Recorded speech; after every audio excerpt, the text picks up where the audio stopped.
Muito bem, você que trouxe a palavra de Deus, abra lá no Evangelho de Marcos, capítulo 5, no versículo 25 em diante. Um texto tradicional, muito conhecido de todo mundo, uma história bonita, que nós vamos falar a respeito dela nesta manhã. Marcos, capítulo 5, do versículo 25 em diante.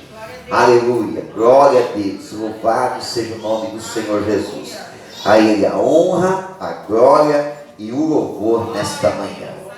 Diz assim a palavra de Deus: aconteceu que certa mulher, que havia 12 anos, vinha sofrendo de uma hemorragia, e muito padecera a mão de vários médicos, tendo despendido tudo quanto possuía, sem contudo nada aproveitar. Antes, pelo contrário, indo a pior. Tendo ouvido a fama de Jesus, vindo por trás dele, por entre a multidão, tocou-lhe na veste. Porque dizia: se eu apenas lhe tocar as vestes, ficarei curada. E logo se lhe estancou a hemorragia, e sentiu no corpo estar curada do seu flagelo. Jesus, reconhecendo imediatamente que dele saía poder, virando-se no meio da multidão, perguntou: quem me tocou nas vestes?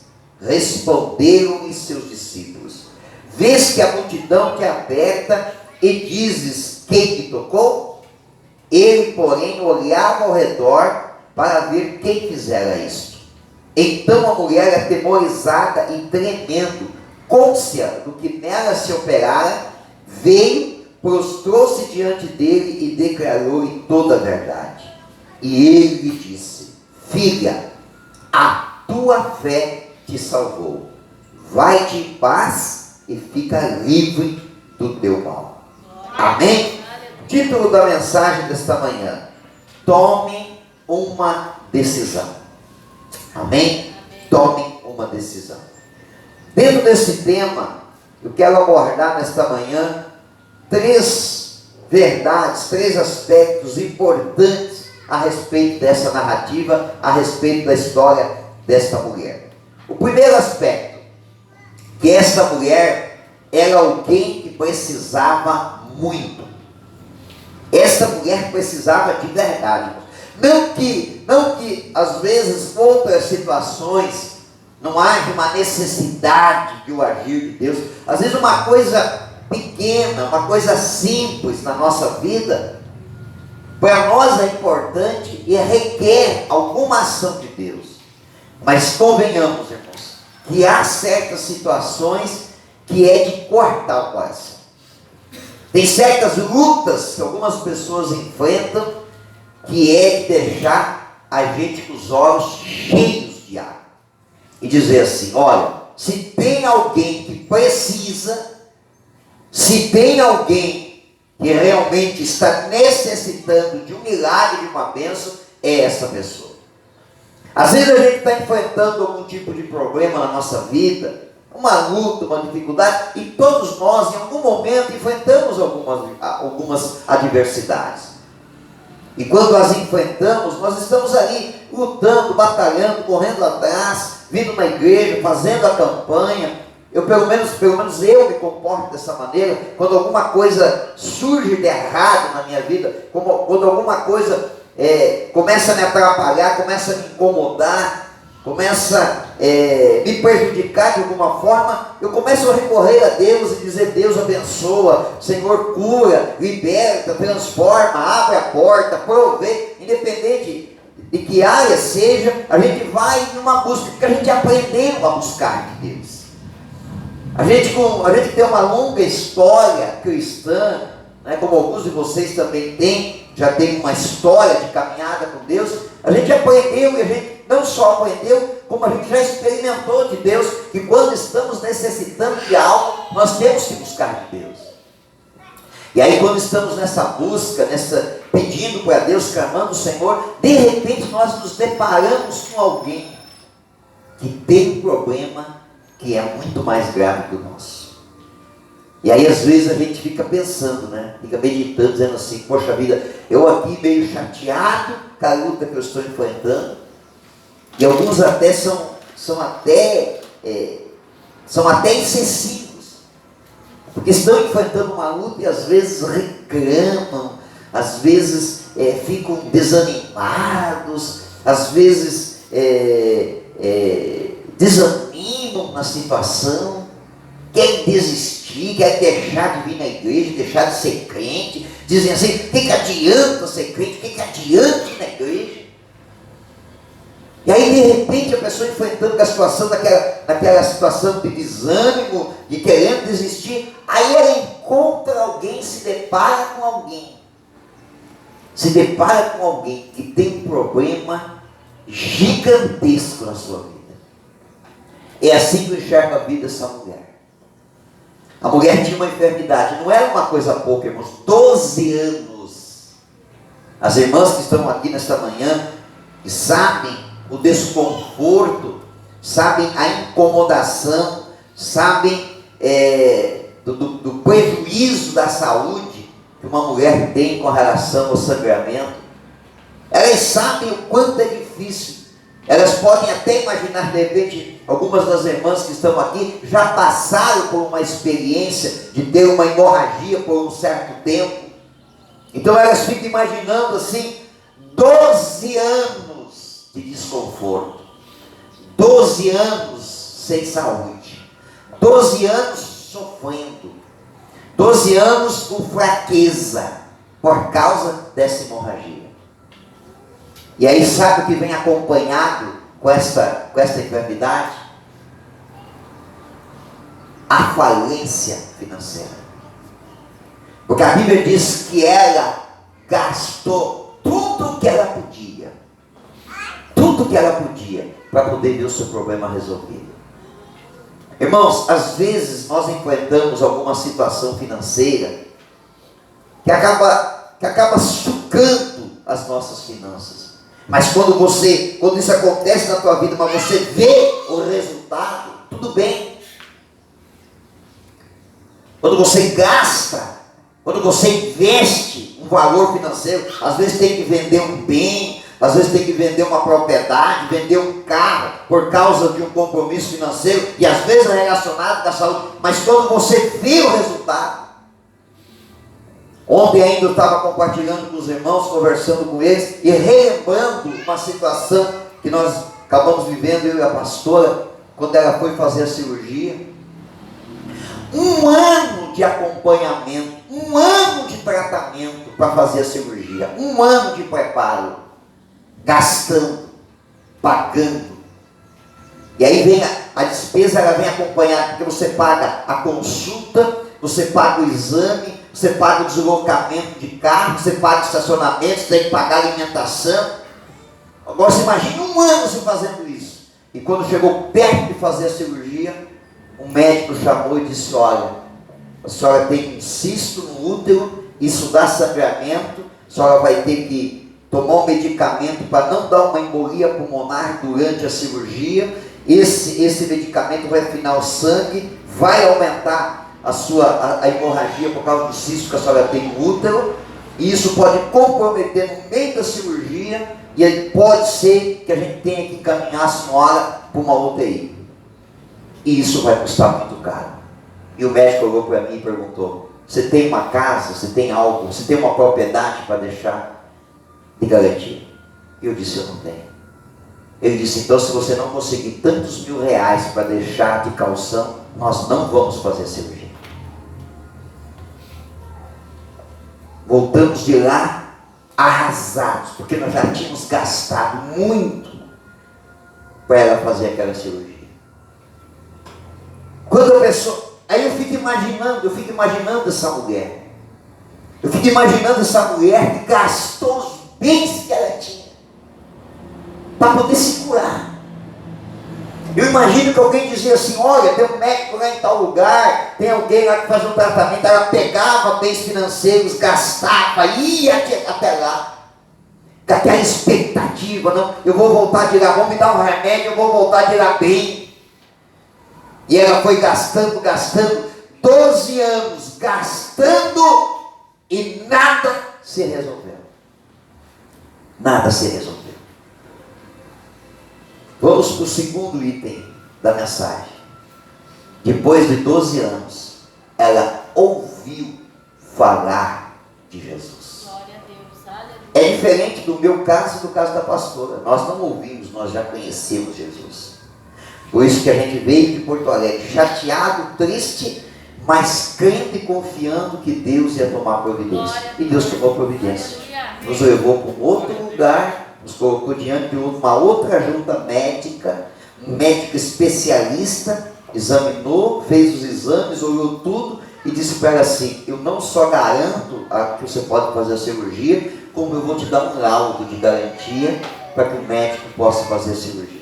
Glória a Deus, aleluia. Tudo aconteceu, depois no final o cisto desapareceu, Deus fez um milagre. Glória a Deus. Né? Porque nós não precisávamos ouvir falar que tinha Jesus, nós já conhecemos o Jesus que cura. Então, naquele momento, nós não precisamos sair em busca dele, nós já tínhamos em nossa Glória a vida. Deus, aleluia. O que nós tivemos que fazer? O nosso exercício era apenas o exercício de crer, de confiar que ele estava no controle. Naquele momento, o nosso exercício qual era, irmãos? O nosso exercício era de depositar a nossa confiança nele, que ele ia resolver o problema. Glória a Deus, aleluia. Mas essa mulher ainda não tinha Jesus na vida dela. E aí, irmãos, nós nos deparamos numa situação. Diante de um problema, diante de um problema, é justo que eu reclame de alguma luta. Se eu já conheço aquele que tem poder para resolver o problema, é justo que eu reclame de uma luta. É diferente de alguém que ainda não conhece esse Jesus. Essa mulher não conhecia Jesus ainda. Mas, perto desta mulher, ou surgiu no caminho desta mulher, alguém que conhecia Jesus. Glória a Deus, aleluia. Alguém que conhecia Jesus. Alguém que chegou para ela e disse assim: olha, tem alguém que não vai te cobrar nada e tem poder para curar qualquer enfermidade, inclusive a tua. Aleluia. Você sabe qual é um dos problemas, irmãos? Um dos problemas do povo cristão hoje é crente com falta de convicção. Crente que tem medo de falar para aquela pessoa que está sofrendo e dizer para ela assim: olha, vamos comigo na igreja fazer a campanha das águas que saem, porque Deus tem poder para fazer um milagre, Ele vai te curar. É falta de convicção. Sabe por quê, irmão? Porque tem muito crente que não tem convicção e nem ele mesmo está sendo abençoado. Ele está batendo no ferro frio, mas não está sendo abençoado. Tem muito crente que não tem um testemunho para contar, irmãos. Não tem um testemunho para contar. Porque lhe falta convicção. Ele ouve. Ele é mais ou menos que essa mulher. Ouviu falar de Jesus. Ele ouve alguém dar um testemunho. Ele ouve o pastor contar uma história. Ele ouve não, porque Jesus faz.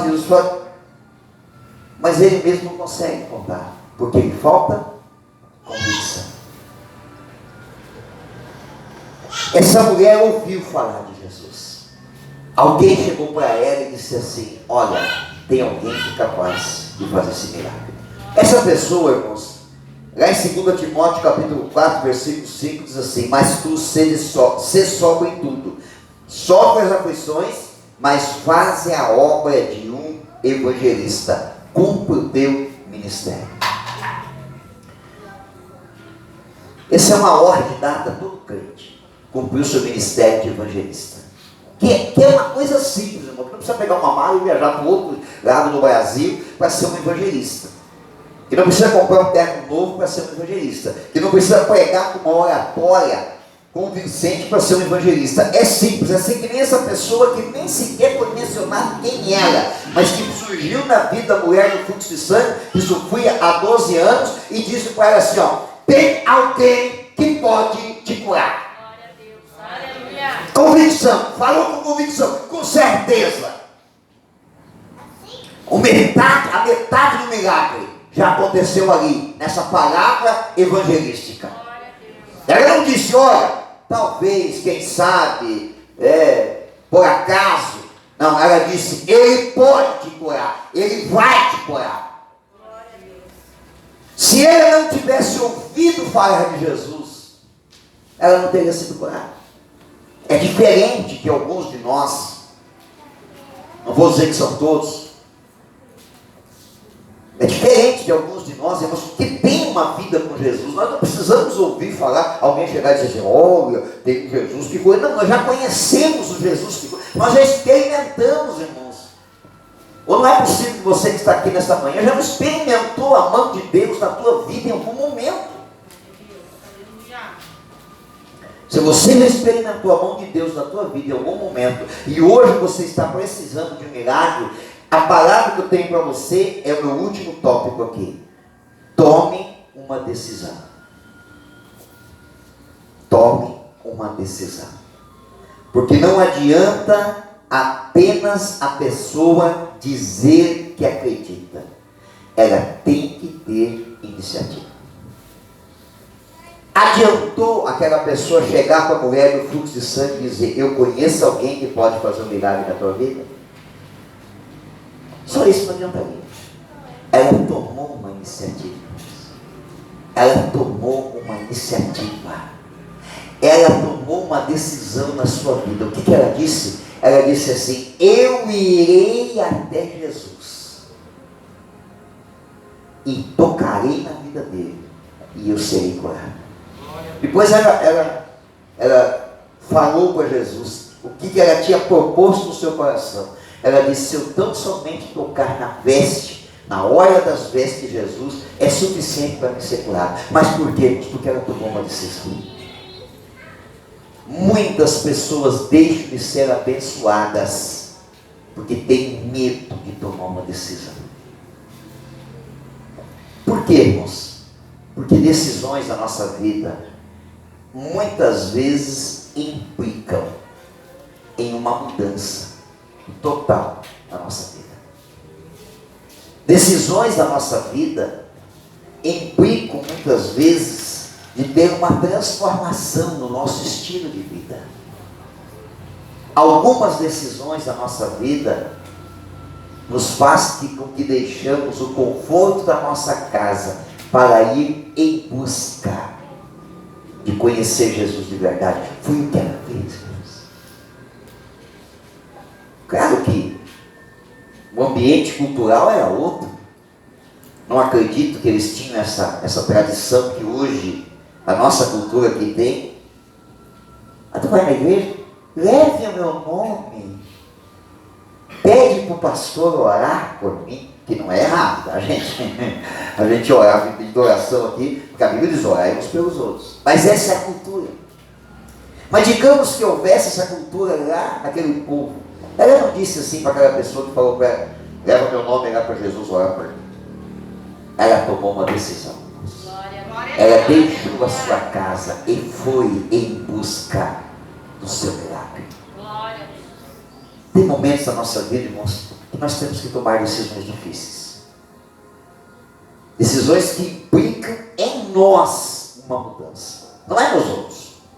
É em nós uma mudança. Quando me converti, fui eu que decidi, irmãos. Jesus não me empurrou para a conversão. Ele se manifestou na minha vida. Disse assim, eu estou aqui para te salvar. Você quer? Tem tanta gente, irmãos, que Jesus já se manifestou. Uma pessoa, ela não toma decisão.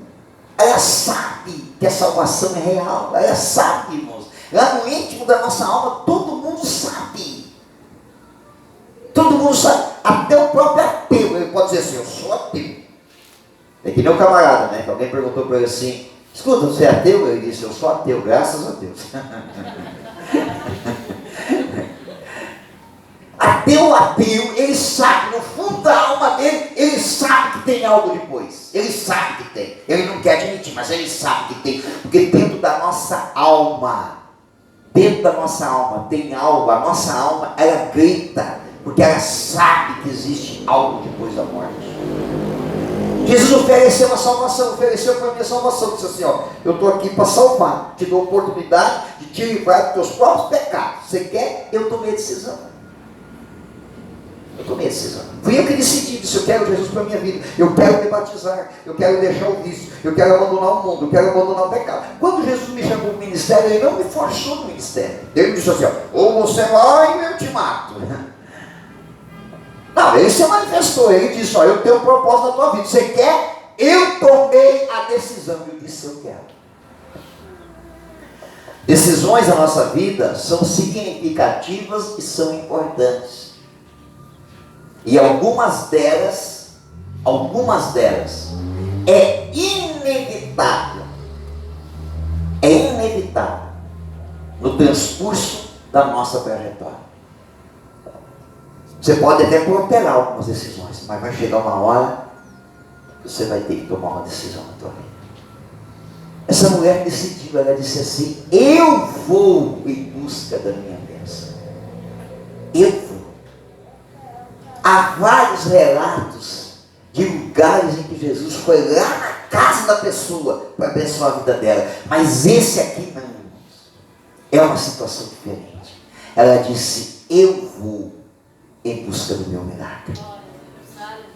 A decisão é tua. Você pode carregar esse problema por resto da tua vida, levar ele para dentro do caixão, mas você pode se livrar dele também. Se você tomar uma decisão hoje e dizer assim: eu vou buscar a minha vitória e o meu milagre, custe o que custar. O que Jesus disse para aquela mulher? Qualquer outra pessoa talvez diria para ela assim: você é uma louca, você é imprudente, você é uma mulher insensata. Porque uma mulher com fluxo de sangue andando no meio de uma multidão, para a cultura daquela época, era algo no mínimo desconfortável. Qualquer pessoa diria para ela assim: ó, o que você está fazendo é uma loucura. Mas o que foi que Jesus disse para ela? A tua fé te salva. Glória a Deus, aleluia. A tua fé te salva. Eu encerro a mensagem hoje deixando a seguinte reflexão para você: a decisão é tua. Ninguém vai decidir no teu lugar. Você decide hoje se você quer continuar o resto da tua vida carregando esse problema, ou se você está determinado a tomar uma decisão hoje e dizer: a partir de hoje eu quero mudar minha vida. Eu não quero mais carregar esse problema sobre os meus ombros. Se você tomar a decisão, trilhe o mesmo caminho que esta mulher trilhou. Com preconceito, com dificuldade, com luta, com desconforto, talvez com muita tristeza no coração, mas com fé. Crendo, dizendo: Jesus tem poder para fazer um milagre e eu não vou morrer no meio do caminho. Eu vou ser abençoado em nome de Jesus. Amém? Se coloque de pé para nós orarmos.